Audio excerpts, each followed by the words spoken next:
ধর্মকে জলাঞ্জলি দেন, ধর্ম আপনাকে পরিত্যাগ করে দেবে। আর ধর্ম যখন মানুষকে পরিত্যাগ করে দেয় তখন সারা পৃথিবীর মানুষ তাকে ছুঁড়ে ফেলে দেয় বাবা, কেউ তাকে মনে রাখেন না।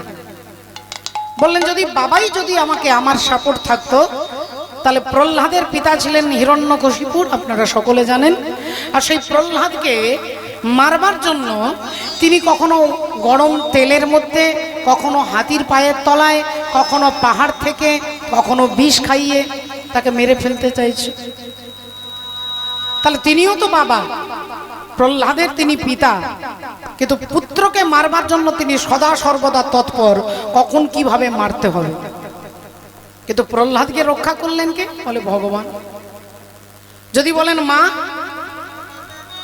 তাহলে মা ছিলেন রাধে রাধে, তাকেও আপনারা সকলে চেনেন, তিনি হলেন মা কৈকেয়ী। বলে তিনিও ভগবত বিদ্যে শিখলেন। ভরত 14 বছরের মতো মাকে মা বলা ডাকাটা বন্ধ করে দিলেন। যদি বলেন আমার পেছনে আমার দাদা আছে, বলে বিভীষণের দাদা রাবণ ছিলেন, তিনিও তো দাদা। কিন্তু রাবণ কি করলেন না, তার মতের সঙ্গে মিল হলো না, অমনি বিভীষণকে লাথি মেরে ঘর থেকে তাড়িয়ে দিলেন। বলে যেখানেই তাকাবেন সেখানেই দেখবেন সেখানে গিয়ে বিভীষণ গিয়ে দাঁড়ালেন ভগবানের কাছে। একজন ডাক্তার সার্বিকভাবে চান না, সবাই চায় না, সমস্ত ডাক্তারের কথা বলছি না, একজন ডাক্তার বাবু চান না যে সারা পৃথিবীর মানুষ রোগ মুক্ত হয়ে যায়, সবাই সুস্থ হয়ে যাক, সবাই ভালো হয়ে যাক, কারোর কোনোদিন যেন কোনো রোগ জ্বালা না হয়, এরকম সব ডাক্তার বাবু চাইবে না। কারণ রোগ মুক্ত হয়ে গেলে তার ব্যবসা চলবে না। একজন মাস্টার মশাই চাইবে না যে সবাই সমস্ত বিশ্বের মানুষ পণ্ডিত হয়ে যাক, এটা তিনি চাইবেন না। একজন পুলিশ যারা ডিফেন্সে চাকরি করে তারা চান না যে গোটা দেশ দুর্নীতি মুক্ত হয়ে যাক, এটা চাইবে না। হরি বল, রাধে রাধে।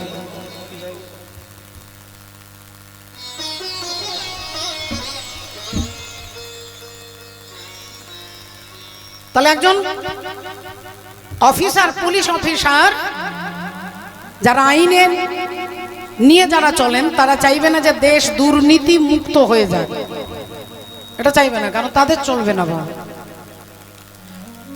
তাহলে ভালো করে ভেবে দেখুন, একজন ডাক্তার সার্বিকভাবে সুস্থতা চাইবে না, একজন মাস্টার সার্বিকভাবে সবাইকে পণ্ডিত হয়ে যাক, এটা তিনি চাইবেন না।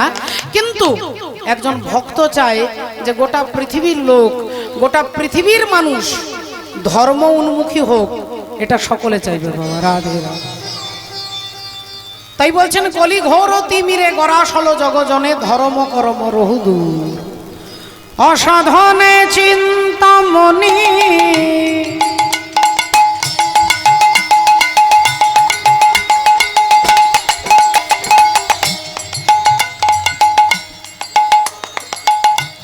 অসাধনে চিন্তামণি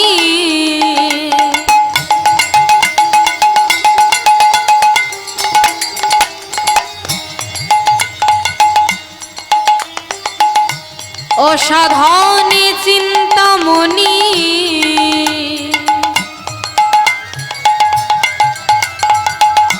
আমার বিধিবি নয়নি অসাধনে চিন্তামণি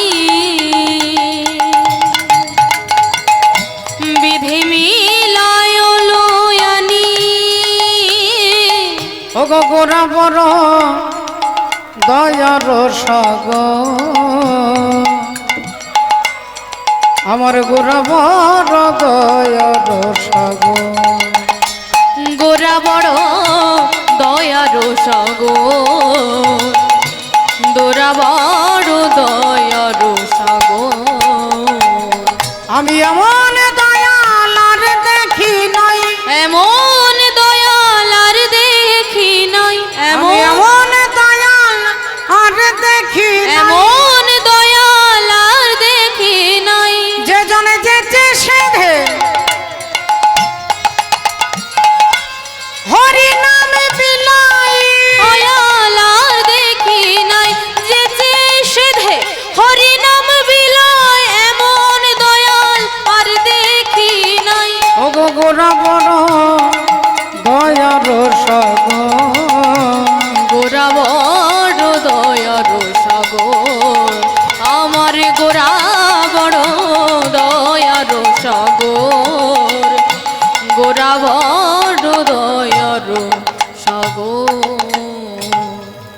সেই পরমাত্মা যিনি চৈতন্য জীবকে চৈতন্য সত্তা জাগ্রত করতে চৈতন্য ভগবান কৃপা করে নেমে আসছেন।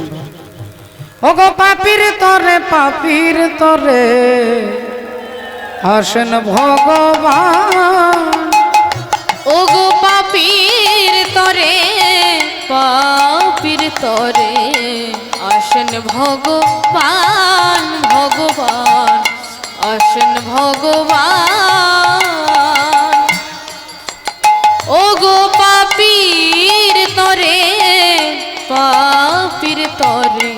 আসেন ভগবান, ভগবান আসেন ভগবান। ওগো বহু পাপী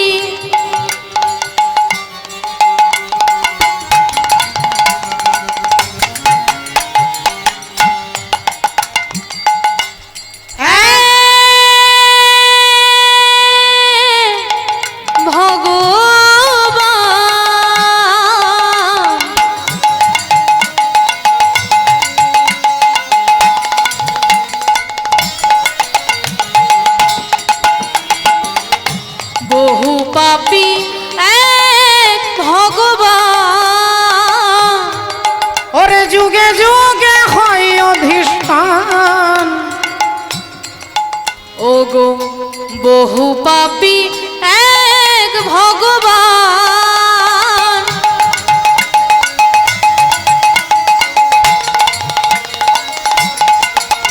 ওগো যুগে যুগে হয় অভিশাপ। আমার ত্রেতা তেরা দাপরে আমার ত্রেতা তেরা দাপরে শাম। ওগো ত্রেতা তেরা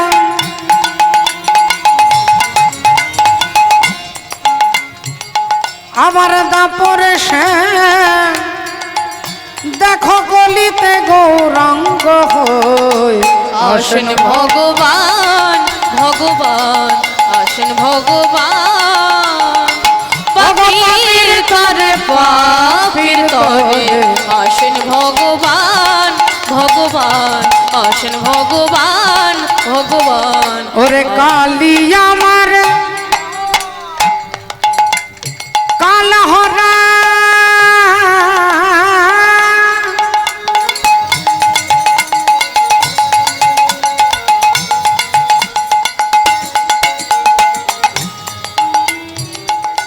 ওরে কালী আমার কালহরা আর মনমোহিনী ভবতারা দেখো ভবার তরে খাড়া ধরা। ওগো ভবার তরে আমার খাড়া ধরা দেখো শিবের বুকে দণ্ডায়মা। আসেন ভগবান, ভগবান আসেন ভগবান।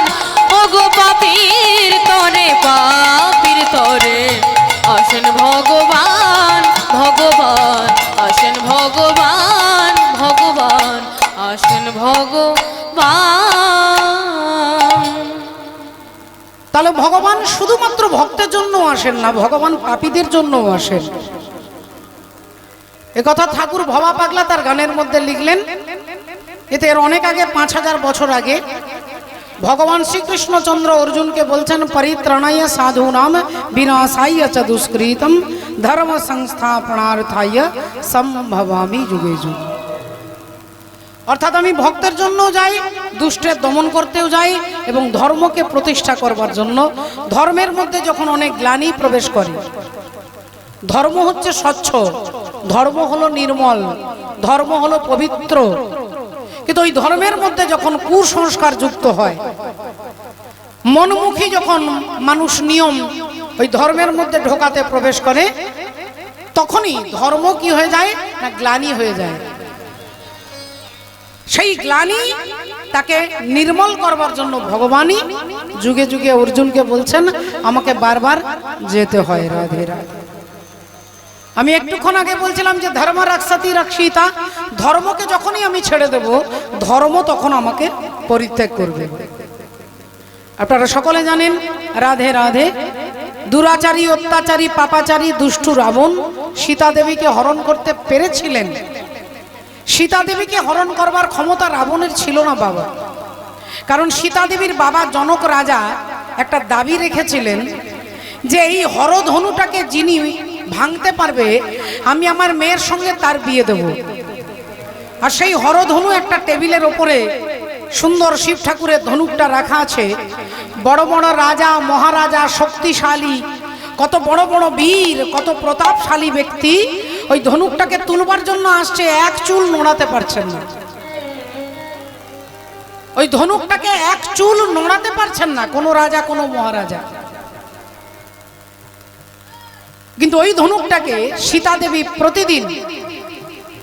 প্রতিদিন বাঁ হাত দিয়ে তুলতেন আর ডান হাত দিয়ে পরিষ্কার করতেন। বাঁ হাতে তুলতেন আর ডান হাতে পরিষ্কার করতেন, তাহলে সীতা দেবীর কত ক্ষমতা চিন্তা করে দেন।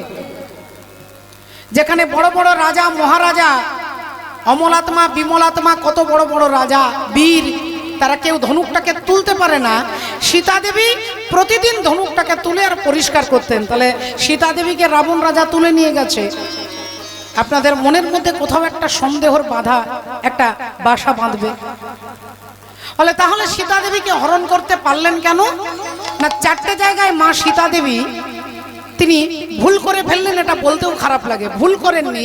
ভুলটা আমাদেরকে দেখাচ্ছে যে আমাদের জীবনে এই চারটে ভুল যখনই আসবে তখনই আমাদের জীবনে অনর্থ আসবে, তখনই আমাদের জীবনে অনর্থ আসবে। ভগবান লীলা করেন, লীলা মানে অভিনয়, লীলা মানে নাটক। আর ভগবান সম্পর্কে এখন গাদা গাদা প্রশ্ন দেখতে পাবেন, গাদা গাদা প্রশ্ন দেখতে পাবেন। ভগবান এটা করলো কেন, তার মানে তিনি ভগবান নয়।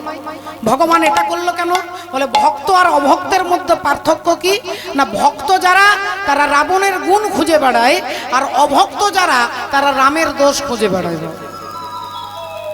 ভগবানের মধ্যে যিনি দোষ খুঁজে বেড়ান তিনি হচ্ছেন দুরাচারী, আর যারা ভক্ত বলে তারা রাবণের মধ্যেও অনেক গুণ দেখতে পান, দুর্যোধনের মধ্যেও অনেক গুণ দেখতে পান। এটা হচ্ছে ভক্তের লক্ষণ। সীতা দেবী দেখিয়ে দিচ্ছে যে চারটে ভুল যদি তোমাদের জীবনে আসে তোমাদের জীবনে অনর্থ ঘটবে। আর সেই চারটে ভুল কি কি? এক হচ্ছে রাধে রাধে, এক হচ্ছে ধর্ম থেকে, এক হচ্ছে ধর্ম ক্ষয় হয়ে গেল, দুই হচ্ছে ধর্ম নিষ্ঠা চলে গেল, ঈশ্বর নিষ্ঠা চলে গেল, সাধু নিষ্ঠা চলে গেল, আর উপদেশ নিষ্ঠা। এই চারটে নিষ্ঠা যখন মানুষের জীবন থেকে একটাও যদি থাকে, আপনার জীবনে এই চারটের মধ্যে যদি একটাও থাকে, আপনার জীবনে অনর্থ আসতে পারবে না। বল, রাবণ রাজা দাঁড়িয়ে আছে, লুকিয়ে দাঁড়িয়ে আছে, সীতা দেবীকে হরণ করবেন, কিন্তু চারটে জিনিস যদি একটাও যদি থেকে যায় তাহলে তো রাবণ হরণ করতে পারবে না। তিনি গাছের আড়ালে লুকিয়ে দাঁড়িয়ে আছে, আর এমন সময় দেখতে পেলেন সীতা দেবী একটা সোনার হরিণ। আর ওই হরিণটাকে আপনারা খুব ভালো করে জানেন, তিনি হচ্ছে রাবণের মামা, যার নাম হলো মারীচ। মায়াবী রাক্ষস, কখনো হাতি, কখনো ঘোড়া, কখনো মানুষ, কখনো দানব, বিভিন্ন রূপ ধারণ করতে পারে, কারণ তিনি মায়াবী। আর সেই মামাকে রাবণ বাধ্য করলো যে তুমি হরিণ সেজে ওই রাস্তা দিয়ে ছুটে চলে যাও।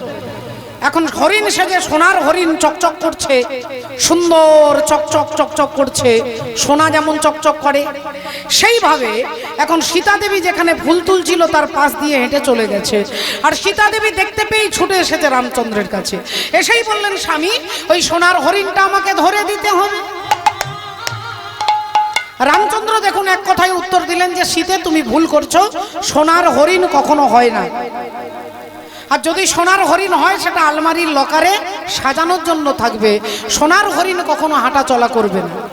যদি হরিণ হয় তাহলে সোনা হবে না, আর সোনা হলে জীবিত হরিণ হবে না। তাহলে ভগবান বললেন, কিন্তু ভগবানের কথাটা সীতা দেবী মানলেন না। চলে গেল কি না, চলে গেল ঈশ্বর নিষ্ঠা। ঈশ্বর পরমাত্মা ভগবান বলছেন, এর মধ্যে কোনো যুক্তি তর্ক খাটবে না বাবা। ভগবান বলছেন তার মানেই সত্য, কিন্তু সীতা দেবী মানতে পারলেন না, বললেন ওই হরিণ আমাকে ধরে এনে দিতে হবে। কেন তারে ধরিবারে করিপন অকারণ মায়াবন বিহারিণী মায়াবন বিহারিণী হরিণী গহন স্বপন সঞ্চারিণী কেন তারে ধরিবারে করিপন অকারণ মায়াবন বিহারিণী।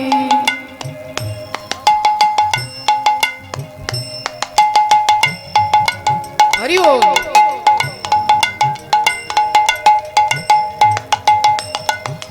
থাক থাক নিজ মনে দূরেতে আমি শুধু বাঁশরীর সুরেতে থাক থাক নিজ মনে দূরেতে আমি শুধু বাঁশরীর সুরেতে পরশ করিবর প্রাণমন অকারণ মায়াবন বিহারিণী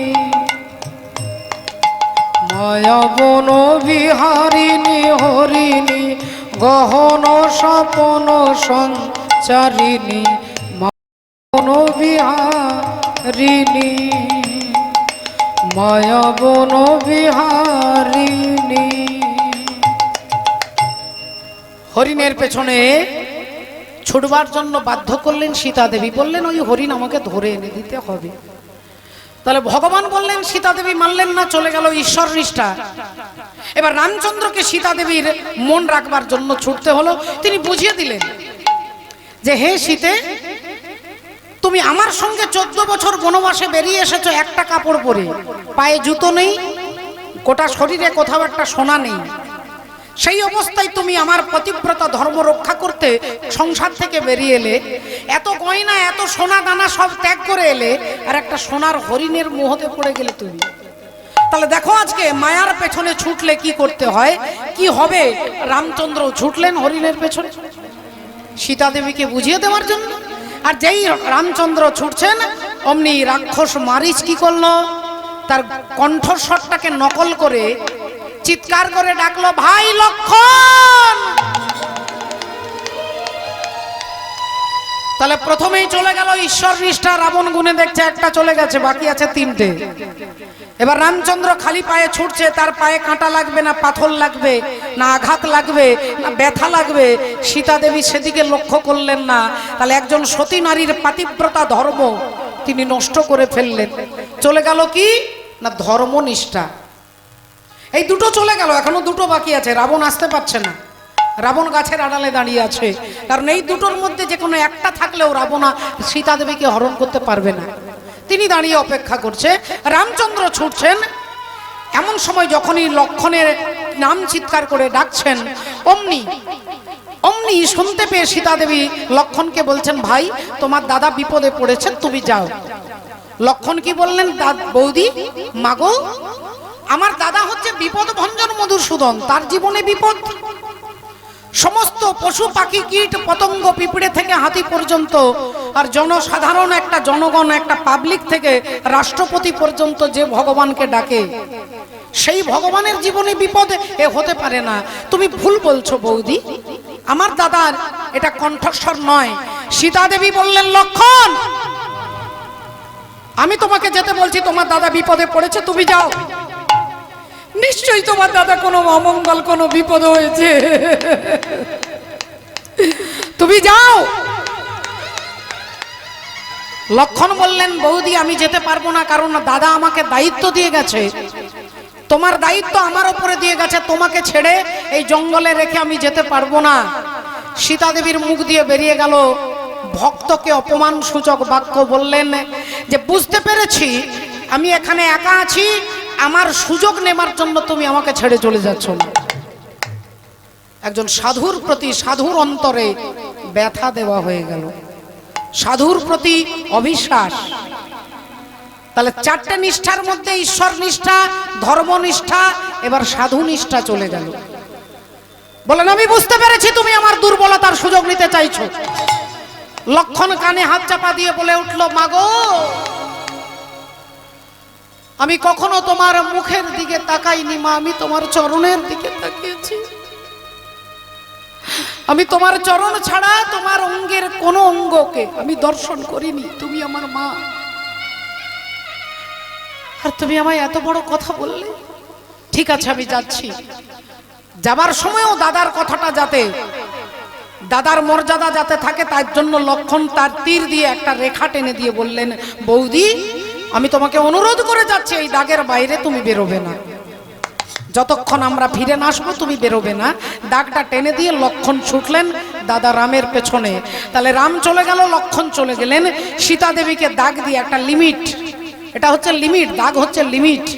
আর মানুষ যখন লিমিট ক্রস করে তখনই মানুষের জীবনে অনর্থ আসে। এই দাগটা এঁকে দিয়ে চলে গেল। এইবার রাবণ চিন্তা করছে যে তিনটে তো চলে গেছে, সাধু নিষ্ঠাও চলে গেল, রাধে রাধে, এখন বাকি আছে আর একটা নিষ্ঠা। এটাও যদি থেকে যায় তাহলে অনর্থ হবে না। আর সেই 4 নাম্বার নিষ্ঠাটা কি না, উপদেশ নিষ্ঠা। কি উপদেশ দিয়ে গেলেন সাধু লক্ষণ? বললেন এই দাগের বাইরে বেরোবে না, এটা হচ্ছে তার উপদেশ। তিনি চলে যেতেই রাবণ এসে দাঁড়ালেন, ভিক্ষাং দেহি, ভিক্ষাং দেহি। রাবণ যেই দাঁড়িয়ে ভিক্ষাং দেহি বললেন, ভেতর থেকে সীতা দেবী বললেন, বাবা আপনি এসেছেন আমার দরজায়, আমার কুটিরে ভিক্ষা চাইতে, দাঁড়ান। ভিক্ষা নিয়ে এলেন।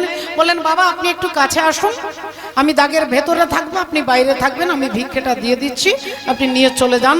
আর রাবণ দেখলেন এই উপদেশও যদি কেউ মেনে চলে তার জীবনে অনর্থ আসবে না, তাহলে তো আমার কাজ হবে না। আর দাগের ভেতরে আমি যেতে পারছি না, কারণ 440 ভোল্টের কারেন্ট দেওয়া আছে। যখনই দাগটাতে রাবণ পা দিতে যাচ্ছে তখনই শর্ট মারছে, কারেন্টের শর্ট মারছে, তাহলে তো আমি ভেতরে যেতে পারবো না। আর সে যদি বাইরে না আসে তাহলে আমি হরণ করতে পারবো না।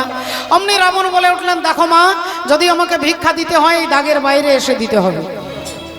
সীতা দেবী বললেন, বাবা এটা আমি পারবো না, আমার দেবর, আমার ভাই আমাকে এই দাগ এঁকে দিয়ে বলেছে তুমি দাগের বাইরে যাবে না, তাই আমি যেতে পারবো না। রাবণ বললেন, যদি দাগের বাইরে না আসো তাহলে আমি ভিক্ষা নেব না।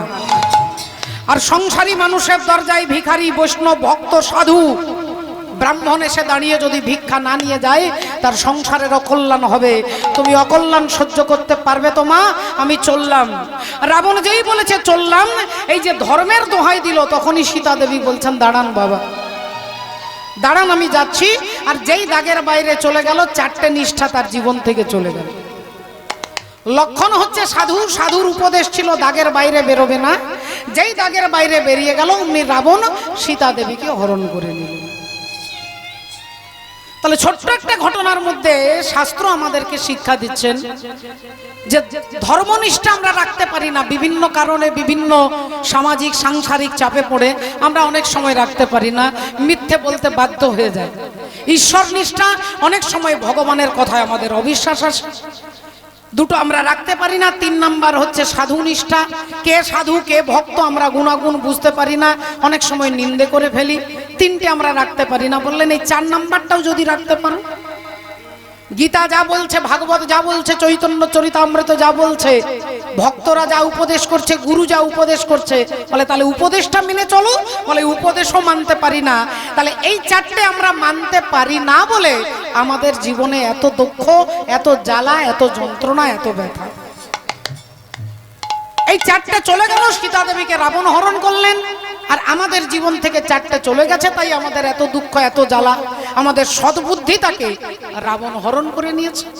সদ্বুদ্ধি হচ্ছে সীতা, আর সদ্বুদ্ধিকে রাবণ হরণ করে নিয়েছে। ইন্দ্রিয়, 10 ইন্দ্রিয়, 10 আনন হরণ করে নিয়েছে। বললেন তাহলে আমাদের উপায়, রক্ষা করবার উপায়? মহাপ্রভু এসে বললেন, তবুও তোমরা উদ্ধার পাবে, রক্ষা পাবে, শুধু একটা মাত্র নিয়ম পালন করলে। কি? বললেন হরের নাম, হরের নাম, হরের নামৈব কেবলম, কালো নাস্তেব নাস্তেব নাস্তেব গতি। নিতাই গৌর হরি হরি বল। এই হরি নামটাকে যদি করতে পারো 24 ঘন্টার মধ্যে আধ ঘন্টা, এই হরি নামই তোমাকে রক্ষা করবে। রাধে রাধে। ভক্তমণ্ডলী, ভক্তিমতী মায়েরা, একবার উলুধ্বনি, একবার হরিধ্বনি হবে।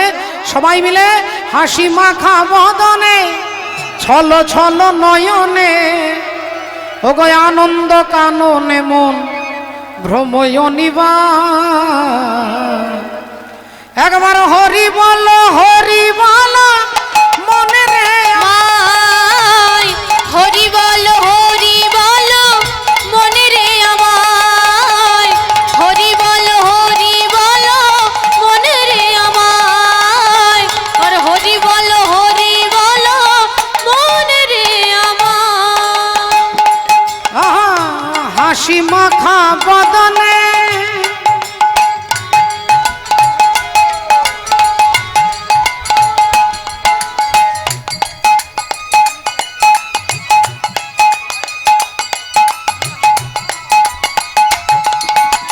রাধে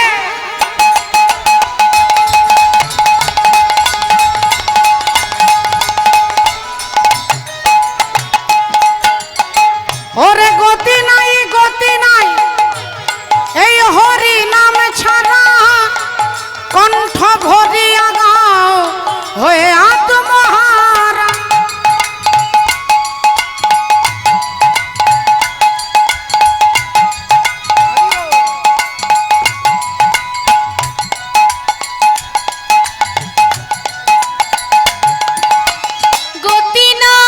গতি নাই এই হরি নাম ছাড়া কণ্ঠ ভরিয়া গাও হয়ে আত্মহারা বলি ওই দেখো শ্মশানে কিবা রাত্রি দিনে ওই দেখো শ্মশানে দিবারাত্রি দিনে ওগো পুড়িতেছে মানুষের কত অহংকার হরি বল মনে রে আমায় আর হরি বল মনে রে আমায় হরি বল মনে রে আমায় একবার হরি বল মনে রে আমায় হরি বল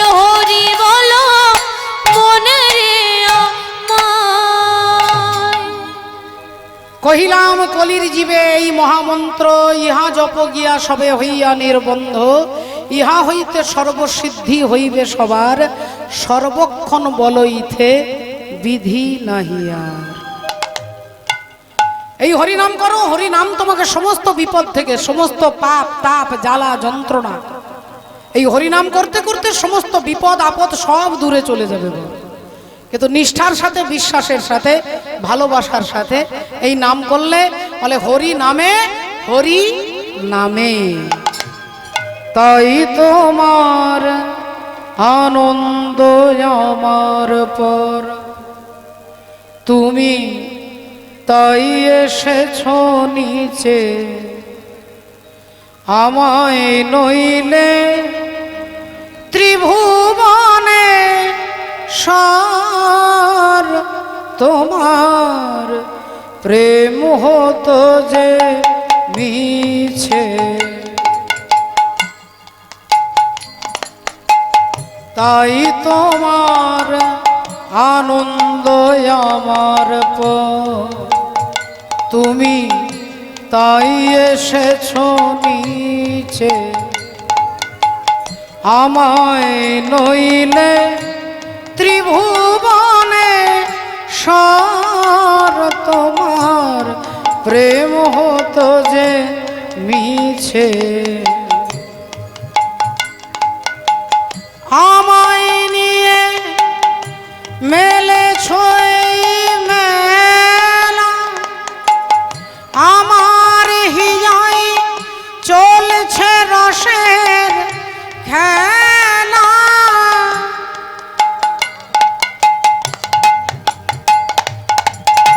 আমায় নিয়ে মেলেছ এই মেলা আমার হিয়ায় চলছে রসের খেলা মোর জীবনে বিচিত্র রূপ ধরে তোমার ইচ্ছা তরঙ্গিছে তাই তোমার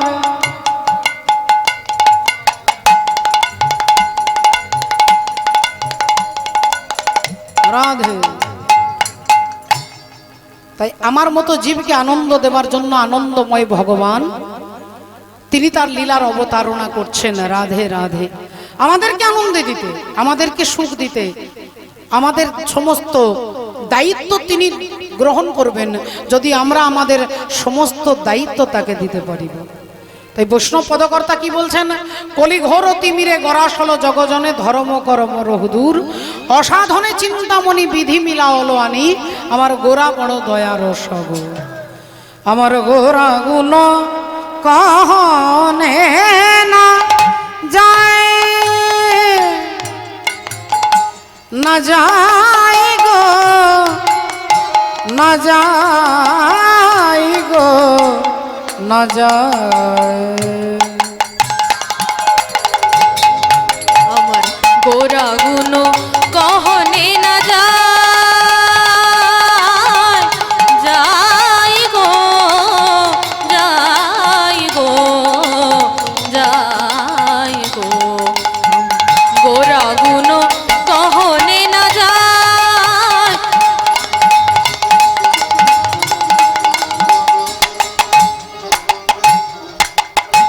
জয় নিতাই। আজকের এই সমগ্র অনুষ্ঠান পরিচালনায় মা তারা চাউল ভান্ডার এবং চন্দন গোল্ড রাইস ও রাধে হরি বল রাধে ভোগ রাইস, হ্যাঁ আচ্ছা সোনু ভাই ব্যান্ড, সকলের কাছে প্রার্থনা তাদের সার্বিক কল্যাণ, সার্বিক সুস্থতা এবং মানসিক এবং কায়িক মঙ্গলের জন্য আপনাদের কাছে এই সমগ্র দায়িত্ব, এই পরিচালনার দায়িত্ব তারা নিয়েছেন। আপনারা আশীর্বাদ করবেন তারা যেন ভালো থাকে, কৃষ্ণ পদে মতি হয়। নিতাই গৌর প্রেমানন্দে। হরি হরি গোরা গুণ কহনে না যায়, যাই গো, যাই গো, গোরা গুণ কহনে না যায়, গোরা গুণ কহনে না যায়, গোরা গুণ কহনে না যায়। কত সত্যয়ানন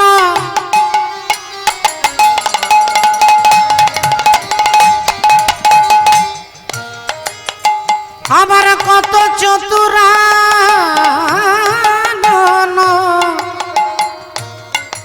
কত সত্যয়ানন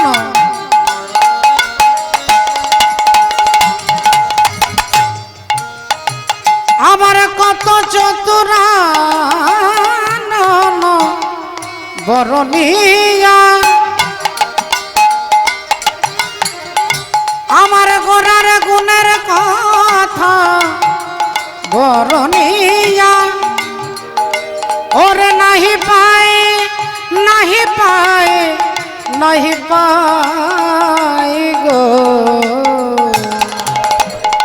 গোরা গুণ গানে না যায়, যাই গো, যাই গো, গোরা গুণ কহনে না যায়, যাই গো, যাই গো, গোরা গুণ, গোরা গুণ, গোরা গুণ কহনে না যায়।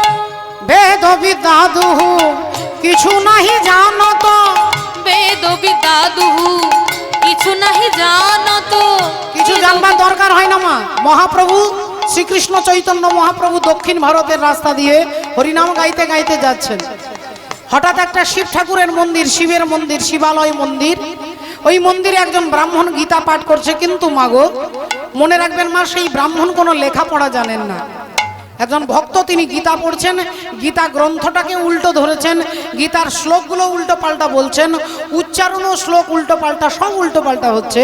আর তার গীতা পাঠ শুনে যত যত পণ্ডিত যারা জানে সবাই একটু হাসাহাসি করছে, সবাই হাসাহাসি করছে। কেউ বলছে বেটার গীতা পড়বার দরকার কি, কেউ বলল কখনো স্কুলের দরজায় যায়নি, কেউ বলল কোনো সংস্কৃতের কোনো জ্ঞান নেই, এই বেটার আচ্ছা গীতা পড়বার দরকারটা কি আছে। সকলে হাসাহাসি করছে। চৈতন্য ভগবান এমন সময় গুটি গুটি পায়ে তার কাছে গিয়ে বসেছে, আর তিনি চোখ বন্ধ করে গীতা পড়ছেন, আর চোখ দিয়ে টপ টপ করে জল পড়ছে মাটিতে। মহাপ্রভু গীতা পাঠের পরে তাকে ধরে বলছেন, ভাই তুমি গীতা গ্রন্থটাকে উল্টো ধরেছ, শ্লোকগুলো উল্টো পাল্টা হচ্ছে, উচ্চারণ ঠিক হচ্ছে না। তা তুমি তাহলে গীতা পড়তে পড়তে তোমার চোখ থেকে জল পড়ছে কেন? চোখ দিয়ে জল পড়ছে কেন? তখন সেই ব্রাহ্মণ হাত জোড় করে বলছেন যে ঠাকুর, আমি সত্যি লেখাপড়া জানি না, অর্থনৈতিক অভাবের তাড়নায় আমি লেখাপড়া শিখতে পারিনি, আমি সত্যি সংস্কৃত জানি না, গীতার কোনটা সোজা কোনটা উল্টো আমি সেও জানি না। কিন্তু যখনই গীতা গ্রন্থটা আমি হাতে নিই, গীতার পাতাটা উল্টালেই আমি দেখতে পাই, ওই পাতার মধ্যে দেখতে পাই অর্জুনের রথে কৃষ্ণ হয় রজ্জুধর, বসি আছে তাহাতে শ্যামল সুন্দর, শ্যামল সুন্দর। অর্জুনের কহিতেছে হিতি উপদেশ, হিত উপদেশ, তাহা দেখি হয় মোর আনন্দ যাবে, আনন্দ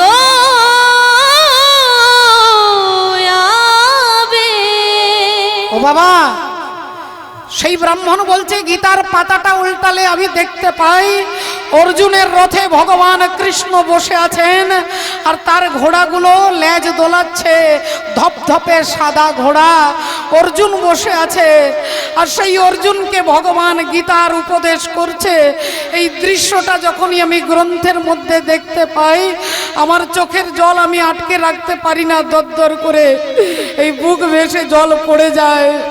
এ কথা ব্রাহ্মণ যেই কেঁদে কেঁদে বলছেন, মহাপ্রভু যিনি হচ্ছেন পণ্ডিত শিরোমণি, তিনি ওই ব্রাহ্মণকে বুকে জড়িয়ে ধরে বলছে, গীতা পাঠে একমাত্র তোমার অধিকার, তুমি জানো একমাত্র গীতার তত্ত্বসার,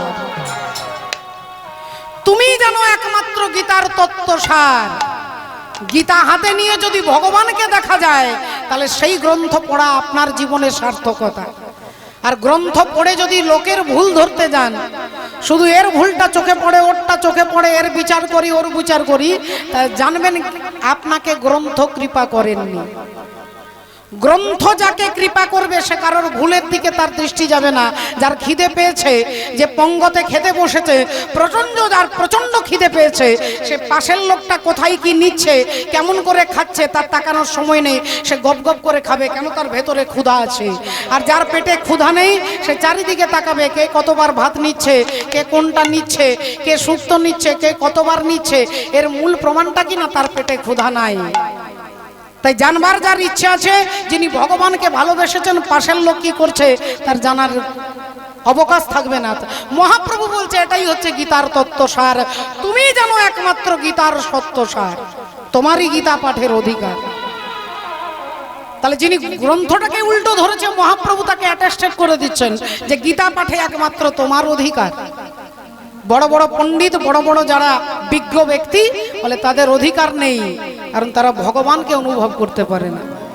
তাহলে অনেক কিছু জানলাম, আর জেনে ভগবানকে জানতে পারলাম না। পদকর্তা বলছেন, বেদ বিদ্যা দুহু কিছু নাহি জানত, বেদ বিদ্যা দুহু কিছু নাহি জানত, ওগো সে যদি গৌরাঙ্গ করে সার, ওগো সে যদি গৌরাঙ্গ করে সার, ওগো সে যদি গৌরাঙ্গ করে সার। নয়নানন্দেতে ভনে সেই তো সকলই জানে, নয়নানন্দেতে ভনে সেই তো সকলে জানে, নয়নানন্দেতে ভনে সেই তো সকলে জানে, ওগো সর্বসিদ্ধি কর তলে তার, আগো সর্বসিদ্ধি কর তলে তার, ওগো সর্বসিদ্ধি কর তলে তার। তাই আমার হরি বলা হলো না গো, হরি বলা অবতারে, হরি বলা হলো না গো,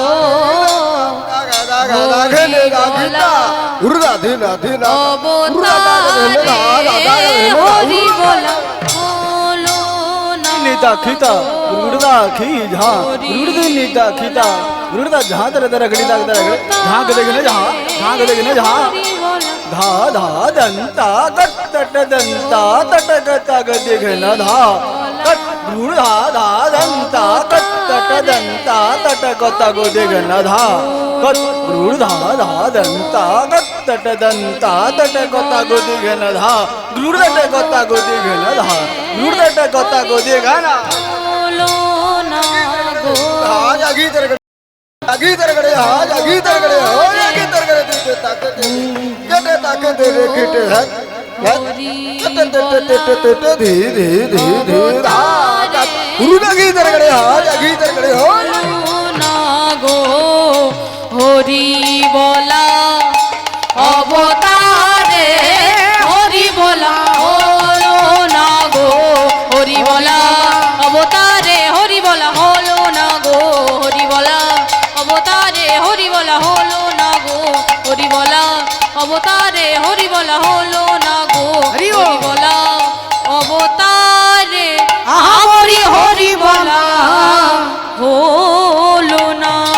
জয় জয় জগদ্গুরু তুমি বাঞ্ছা কল্পতরু সিক্ত কর তপ্ত মরু করুণা তোমা করুণা তোমা তুমি মাতা তুমি পিতা তুমি জগতের ত্রাতা কেহ নাই তোমা ভিন্ন তোমা ভিন্ন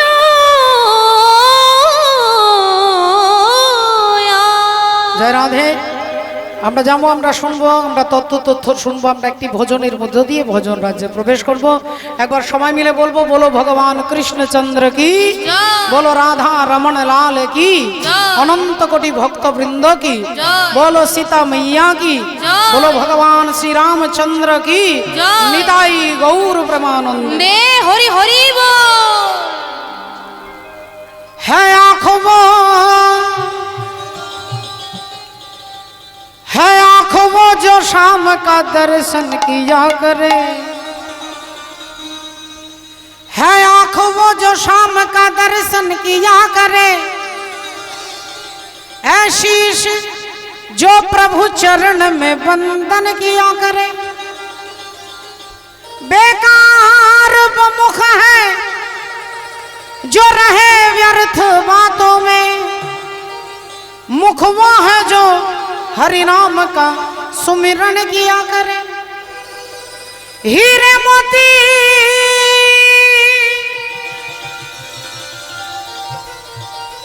हीरे मोती से नहीं शोभा है हाथ की, जो हाथ भगवान का पूजन किया करे। मर कर भी अमर नाम सजीव की जग में, प्रभु प्रेम में बलिदान जो जीवन दिया करे।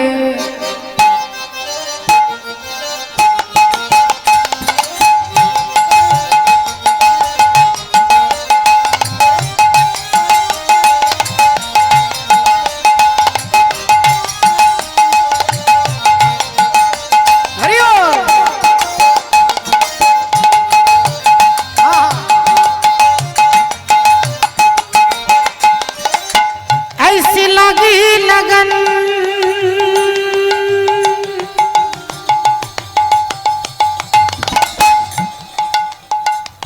ऐसी लगी लगन,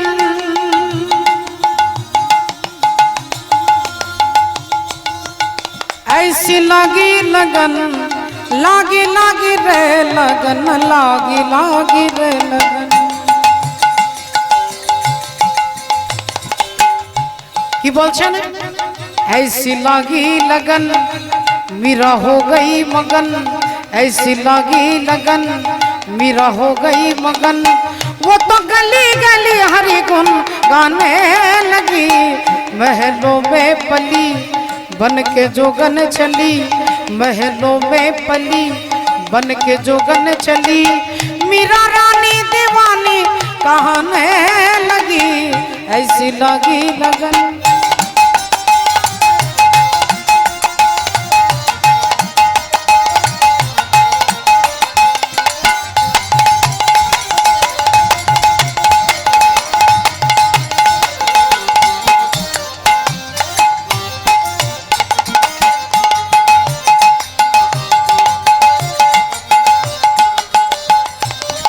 कोई रोके नहीं और कोई टोके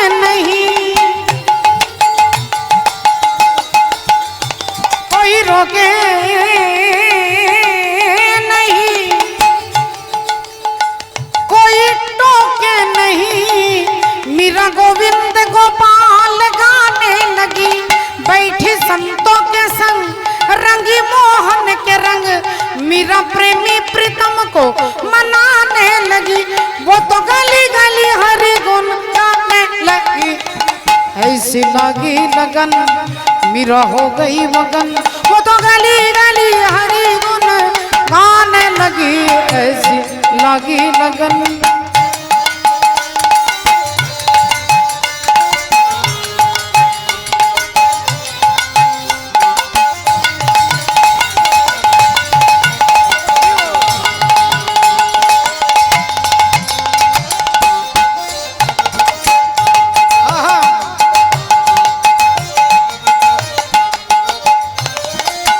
राणा ने विष दिया और मानो अमृत पिया। सनी धनी द पद म म म ग म ग रे ग रे ग नि सा नि नि नि सा नि नि नि सा नि नि नि सा नि नि नि सा नि नि नि सा नि सा रे नि सा रे नि सा रे नि सा रे नि सा ग ग नि सा ग ग नि सा ग ग रे रे म म ग म प ग नि द प म प ग म रे ग सा रे नि सा ध नि सा ग म।